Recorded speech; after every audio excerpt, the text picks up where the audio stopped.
हनुमान जी महाराज ने सर्वसमर्थ प्रभु श्री राम से निवेदन किया कि बेगी चलिए प्रभु आनिए भुजबल खल दल जीत, कि प्रभु विलंब क्यों कर रहे हैं, आप जल्दी चलिए। माँ सीता जो है वो लंका में बड़ी विषाद की स्थिति में है, वीरावस्था को भोग रही है। राक्षसी और राक्षसों के समूह के द्वारा उन्हें प्रताड़ित किया जा रहा है। तो अपनी भुजाओं के बल पर आप उन राक्षसों का संहार करके माँ सीता को लेके आइए।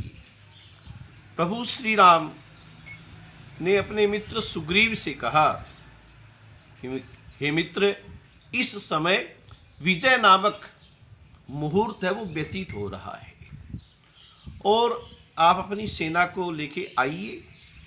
फिर क्या था, सुग्रीव जी ने आदेश पाते ही प्रभु श्री राम का अपने बानर भालुओं की जो सेना है, और सेना भी कितनी, गर्जई बानर भालू अपारा, अपार संख्यक जो सेना है वो आज उपस्थित हो रही है। प्रभु श्री राम उस सेना के साथ अपना परिचय संवाद स्थापित करते हैं। प्रत्येक बानर भालू से परिचय लिया है, उन्हें कुशल क्षेम पूछी है और अपना दुख दर्द भूलकर प्रभु श्री राम ने उन सैनिकों का उत्साह वर्धन किया। हनुमान जी महाराज के साथ, अपने भाई लक्ष्मण के साथ, सुग्रीव के साथ प्रभु श्री राम जो है उन्होंने सेना लेकर के प्रस्थान किया है। और वो सैनिक जो है कि हरिनाद भालू कपि करही, डगमगाही दिग्गज चिक्करही। आज भालू और वानर जो है वो सिंहनाद कर रहे हैं, समुद्र घोष कर रहे हैं। जय राम प्रबल प्रताप कौशल, नाथ गुण गण गावहीं, सही सकन भार उदार अहि पति, बार बार मोहहीं। कि सारी सेना समुद्र घोष सिंहनाद कर रही है, जय श्री राम, जय श्री राम। प्रभु श्री राम ने प्रत्येक बानर भालू को अपने हाथों से आहार करवाया है। उन्हें मालूम है कि ये भूखे प्यासे हैं। प्रत्येक का परिचय लिया, उससे अपना अपनत्व प्रदर्शित करते हुए सर्वात्मा जो प्रभु श्री राम है, प्रत्येक सैनिक का उत्साहवर्धन करते हुए उसे कंदमूल फल का आहार करवाया है। अपना दुख भूल रहे हैं, उस सैनिक में ही मेरी विजय है, यह मानकर प्रभु श्री राम की वो सेना जो है वो चल पड़ी है। एहि विधि जाई कृपा निधि, उतरे सागर तीर, जह तह लागी खान फलै, भालू विपुल कपिवीर। और वो जो सैनिक थे उन्होंने उस आहार प्रसाद को शिरोधार्य करते हुए, सारी सेना जब समुद्र के किनारे आकर के खड़ी हो गई तब जाकर के कंदमूल फल का आहार करना प्रारंभ किया है। वाल्मीकि रामायण में यही तक सुंदर कांड का वर्णन है। फिर लंका कांड प्रारंभ कर देते हैं वाल्मीकि जी। गोस्वामी जी महाराज ने भी यहाँ संकेत में छंद बनाया और आगे जो चौपाई है उसमें उन्होंने वर्णन किया है। उहा निशाचर, उहा कहा, लंका में।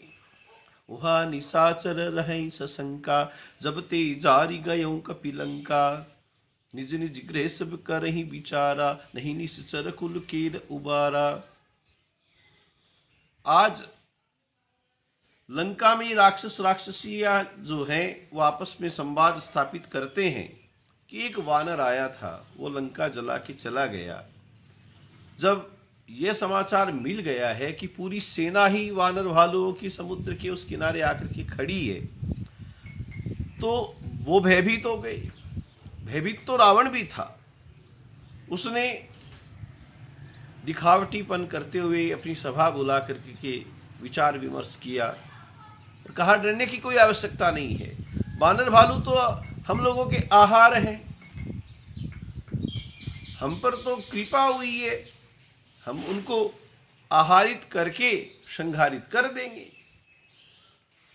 मंदोदरी ने समझाया, रावण का जो नाना था माल्यवान, उन्होंने समझाया, और विभीषण जो छोटा भाई है, संत जो है, भक्त जो है, उन्होंने समझाया कि भाई ये सब सुमति कुमति सबके उर रही, नाथ पुराण निगम अस कहि, जहाँ सुमति तय संपत्ति नाना, जहाँ कुमति तय विपत्ति निदाना। आप ऐसा अनाचार क्यों कर रहे हैं? अभी भी कुछ नहीं बिगड़ा है। माँ सीता को लौटा दें और भगवान श्री राम की शरणागति गहन कर ले। लेकिन रावण जो था वो अभिमानी था। शंकर सरीखे अवतारी हनुमान जी महाराज ने समझाया तो वो नहीं समझा। आज अहंकार के बल पर विभीषण को लात मारती और जा, तुझे राम इतना ही समर्थ दिखता है तो तू राम के पास में क्यों नहीं चला जाता, उस वनवासी के पास क्यों नहीं चला जाता। विभीषण जी ने कहा है, रामु सत्य संकल्प प्रभु सभा काल बस तोर, मैं रघुबीर शरण अबै जाहु देहु जनि खोरी। कि प्रभु श्री राम तो सत्य संकल्प है। संसार की अगर कोई सत्यता है तो राम है। और भाई ये जो तुम्हारी सभा है ये तुम्हारा सहयोग नहीं कर रही है। सभा काल बस तोर, ये सब काल के वशीभूत होकर के आपका समर्थन कर रहे हैं। मैं रघुबीर शरण अबै जाहु देहु जनि खोर, और मैं अब भगवान श्री राम की शरण में ही जा रहा हूं। तो स्वामी जी लिखते हैं, रावण जब ही विभीषण त्यागा, भयउ विभव बिनु तबहि अभागा। अस कही चला विभीषण जब ही, आयु हीन भय सब तबहि। विभीषण ही एकमात्र उनका आयु निर्धारक बनकर पूरी लंका नगरी में रह रहा हो। मानो जो विभीषण जी वहां से निकले हैं, सारी लंका नगरी की जो राक्षस थी वो आयुहीन हो गई। भयउ विभव बिनु तबहि अभागा। रावण को जो रावण रोज शिव जी की आराधना के लिए कैलाश पर्वत पर जाता था। लंका जो दक्षिण में स्थापित है, वहां से वो पुष्पकारूढ़ होकर करके उत्तर में कैलाश पर्वत तक नित्य भ्रमण करते हुए, यात्रा करते हुए रावण वहां जा रहा है। और शिवजी ने प्रसन्न होकर करके कहा कि मुझे ही ले चलना लंका में। अब अगर रावण की लंका में शंकर स्थापित हो जाएंगे तो फिर रावण का क्या बिगड़ने वाला था। इसी के चलते वैजनाथ धाम की जो प्राकट्य लीला है कि रावण वो शिवलिंग लेकर के चला और उसे मूत्र का वेग सहन नहीं हुआ, और वो शिवलिंग शिवजी ने इसी शर्त पर दिया था कि जहाँ तू रख देगा मैं वही स्थापित हो जाऊंगा। और बिहार झारखंड प्रांत में जो वैजनाथ धाम है वहाँ पर वो शिवलिंग स्थापित हो गया। तो आज जिस तपस्या के बल पर लंका को प्राप्त किया था, शिवजी से प्रसन्न होकर वो ही लंका से जब आज एक भक्त, एक सदाचारी, एक वैष्णव, एक सही नीति रखने वाला, सही राय देने वाला जब चला गया तो वो लंका अभागी बन गई। अब अपने सचिवों के सहित विभीषण जी भगवान श्री राम के दल के पास पहुंचते हैं। आसमान में ही वो स्तंभित खड़े हैं। सुग्रीव के पास में समाचार पहुंचा कि ऐसे रावण का भाई है, वो शरणागति के लिए आया है। सुग्रीव ने बड़ा अचंबा किया, सारा रामादल विरोध कर रहा है। राम प्रभु ने सबसे पूछा क्या करना चाहिए। केवल हनुमान जी महाराज एक ऐसे पैरोकार बने जिन्होंने विभीषण जी का पक्ष लिया। हनुमान जी महाराज ने कहा कि श्री राम के गौरव को देखकर शरणागत का परित्याग भगवान के लिए उचित नहीं है। प्रभु श्री राम ने आज्ञा दी, जाओ विभीषण को लेके आओ। तो दल के साथ हनुमान जी महाराज जी जय श्री राम बोलते हुए चले हैं। वह आकाश में शून्य बनकर खड़े विभीषण ने जब सुना कि प्रभु बुला रहे हैं, निपपात मही तले, धरती पर गिर गए विभीषण जी। अरे मैं इतना अधम, और मुझ जैसे अधम का कल्याण करने के लिए प्रभु इतने उतावले हैं कि उन्होंने मुझे शरण दे दी। जब विभीषण जी का भगवान श्री राम के साथ में शरणागति गहन करने के पश्चात संवाद होता है, तो सीता लक्ष्मी जी स्वरूपा है, उन्हें लौटा दो। रावण को यह कहने पर रावण ने विभीषण को लात मारी। विभीषण हार थक कर राम जी के पास आया है। प्रभु श्री राम वो सकुचा रहे हैं। उन्होंने लंकेश कहकर के संबोधन दिया विभीषण को, लेकिन सकुच दीन ही रघुनाथ। सकुचा क्यों रहे हैं कि मेरे लिए इस विभीषण ने अपने भाई से लात खाई है। शिव जी ने रावण को लंका दी थी। शिव जी भी भगवान श्री राम के सेवक हैं। हनुमान बनकर विभीषण को लंका से निकाल लाए हनुमान जी महाराज, शिव रूप है जो। अब राम तक तो जब सेवक ही इतनी सामर्थ्य रखता है, शिव जी महाराज ने रावण को लंका दी है, उनकी इतनी सामर्थ्य है कि वो रावण को लंका दे देते हैं, तो स्वामी श्री राम की तो ये सामर्थ्यता होनी चाहिए कि 10 गुनी वस्तु दे। लेकिन उन्होंने भी सकुच दीन रघुनाथ,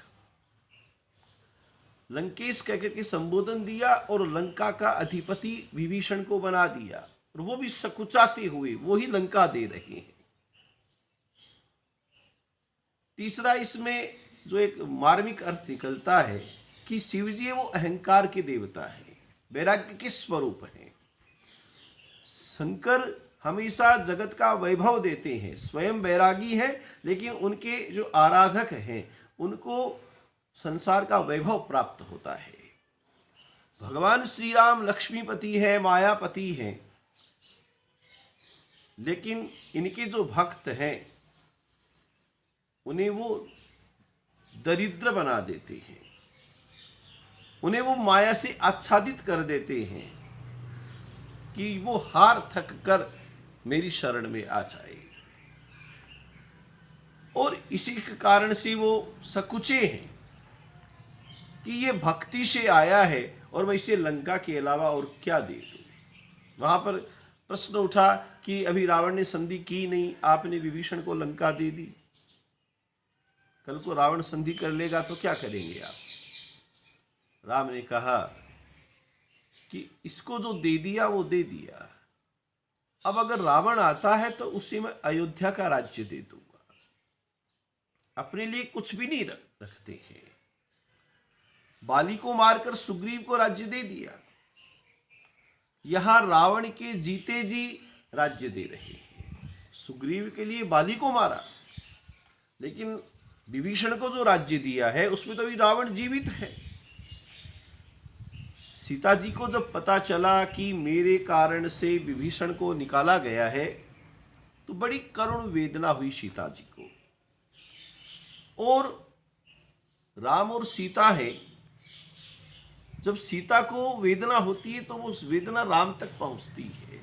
गिरा अरथ जल बीच समय कहियत भिन्न न भिन्न, बंदो सीता राम पदय जिन्हि परम प्रिय खिन्न। जिसका कोई नहीं है उसका अगर कोई आश्रय है तो श्री सीताराम है।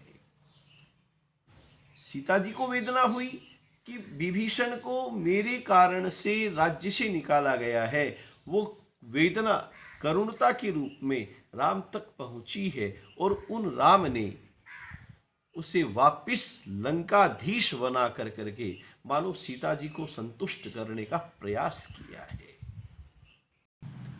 अब जब तक विभीषण जी का राज्याभिषेक नहीं होगा, सीता जी को शांति नहीं मिलेगी, इसीलिए तुरंत ही राज्याभिषेक भी भगवान श्री राम ने यहाँ पर विभीषण जी का कर दिया है।